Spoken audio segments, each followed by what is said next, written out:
Hello guys, I am architect Shadab Ahmad और आप देख रहे हो मेरा YouTube channel architecture opinion presented by Pop Arc Designs. आज के इस वीडियो में बात करेंगे कि आफ्टर बीटेक हम कौन कौन से आर्किटेक्चर से रिलेटेड कोर्सेज कर सकते हैं, मतलब मास्टर्स जो है आर्किटेक्चर से रिलेटेड। अब आर्किटेक्चर से रिलेटेड बहुत सारे कोर्सेज होते हैं, जैसे कि एम आर्क एक ऑप्शन है आपके पास, एम प्लान होता है, एम डेस होता है और एम फिल भी होता है आपके पास ऑप्शन। बीटेक करने के बाद हम इन कोर्सेज में जा सकते हैं। तो इस वीडियो में मैं आपको पूरी एक लिस्ट प्रोवाइड करूंगा इन सब कोर्सेज के कि पूरे ऑल ओवर इंडिया में कौन कौन से कोर्सेज अवेलेबल हैं आफ्टर बीटेक, हम कैसे मास्टर्स में जा सकते हैं और कौन कौन से कोर्सेज में जा सकते हैं।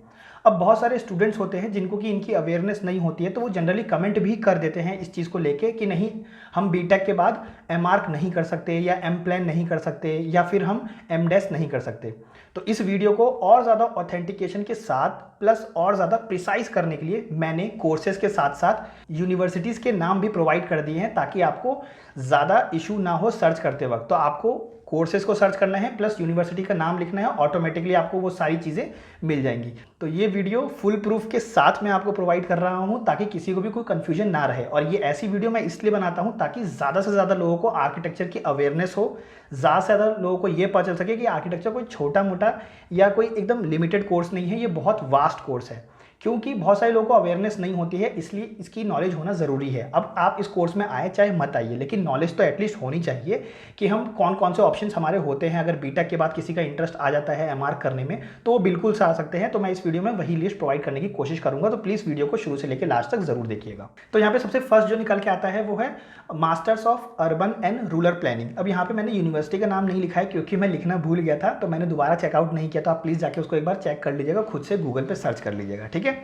सेकंड वन आ जाता है M plan in urban planning, और ये आपको मिल जाता है एसपीए दिल्ली में। तो आप यूनिवर्सिटी का नाम खुद से देखते रहिएगा, मैं बस आपको कोर्सेज के नेम जो है वो इंट्रोड्यूस करवा देता हूँ, लिस्ट प्रोवाइड कर देता हूँ, ओके।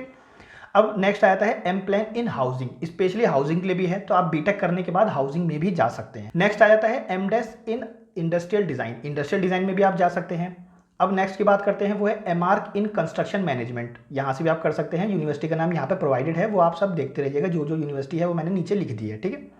अब बात करते हैं M arc in sustainable architecture. Next आ जाता है M arc in urban and regional planning, ये भी आप कर सकते हैं। M arc in urban and regional planning, okay, ये सेम है लेकिन यूनिवर्सिटीज़ अलग है, यहाँ पे आप चेकआउट कर सकते हैं। अब नेक्स्ट है एम आर्क। एम आर्क किस में कर सकते हैं, masters of building engineering and management, ये आपको प्रोवाइड करवाती है एसपी दिल्ली, यहाँ पे जाके चेकआउट कर सकते हैं। बीटेक करने के बाद आप ये सब कोर्स कर सकते हैं। फिर आता है एमडेस। एमडेस किस में कर सकते हैं, इंडस्ट्रियल डिजाइन में, अगेन ये यूनिवर्सिटी प्रोवाइड करती है। एमआर्क कर सकते हैं, एमआर्क प्लानिंग में कर सकते हैं, ये यूनिवर्सिटी प्रोवाइड कर रही है। फिर है एम प्लान, एम प्लान कर सकते हैं ट्रांसपोर्ट प्लानिंग में, ठीक है। उसके बाद है एम प्लान एनवायरमेंटल प्लानिंग में भी आप कर सकते हैं। तो एनवायरमेंटल वाले जिनको एनवायरमेंट का मतलब ज़्यादा इंटरेस्ट होता है एनवायरमेंट से रिलेटेड, वो इस यूनिवर्सिटी में जा सकते हैं और चेकआउट कर सकते हैं इस कोर्सेज को और परस्यू कर सकते हैं। नेक्स्ट आता है M plan in regional planning, regional planning की तरफ भी आप जा सकते हैं। अब नेक्स्ट है M arc in building management, सिर्फ बिल्डिंग मैनेजमेंट से रिलेटेड भी है, तो आप बिल्डिंग मैनेजमेंट की तरफ जा सकते हैं। अगेन यहाँ पे यूनिवर्सिटी का नाम नहीं लिखा है जस्ट बिकॉज क्योंकि मैं लिखना भूल गया था, तो वो प्लीज़ आप खुद से चेकआउट कर लीजिएगा, सर्च कर लीजिएगा गूगल पे, बड़ी ईजिली मिल जाएगा क्योंकि कोर्स का नाम तो मैंने आपको बता ही दिया है। अब नेक्स्ट बात करते हैं M arc in sustainable architecture, तो ये भी आप चेकआउट कर सकते हैं। नेक्स्ट है M arc in urban planning, again मैं यहाँ पर यूनिवर्सिटी का नाम लिखना भूल गया हूँ, वो आप चेकआउट कर लीजिएगा खुद से। फिर है M arc in architecture history and theory, तो जिनको आर्किटेक्चर हिस्ट्री जाननी होती है या इनसे रिलेटेड जानना होता है, जर्नलिज्म में जानना होता है, तो वो इन सब कोर्सेज को सिलेक्ट कर सकते हैं और चेकआउट कर सकते हैं। फिर आ जाता है एम आर्क आ जाता है किसमें, लैंडस्केप आर्किटेक्चर में, तो ये भी आप देख सकते हैं। अब यहाँ पर लिखा हुआ है CEPT on condition by bridge course, ठीक है। तो जब आप इस सेप्ट यूनिवर्सिटी को चेकआउट करेंगे ना, तो यहाँ पे आपको ये एक टर्म्स एंड कंडीशन में ब्रिज कोर्स आ जाता है, तो वो आप जरूर से जाकर चेकआउट कर लीजिएगा। इनकी कुछ टर्म्स एंड कंडीशन होती हैं कि कब आप किस केस में आर्किटेक्चर लैंडस्केप आर्किटेक्चर परस्यू कर सकते हैं।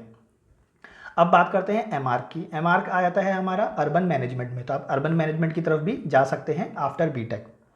अब नेक्स्ट है हमारा masters of urban infrastructure, urban infrastructure की तरफ भी आप जा सकते हैं अगर आपको इंटरेस्ट है तो। फिर आ जाता है एम फिल आर्किटेक्चर में, ठीक है। अगेन यहाँ पे ब्रिज कोर्स है, मतलब टर्म्स एंड कंडीशन अप्लाई हो रहा है, आप चेकआउट कर सकते हैं। मतलब बीटेक वाले कर सकते हैं, ये तो गारंटी है, ठीक है। लेकिन द थिंग इज कि एक टर्म्स एंड कंडीशन है, उसको जरूर चेकआउट कर लीजिएगा।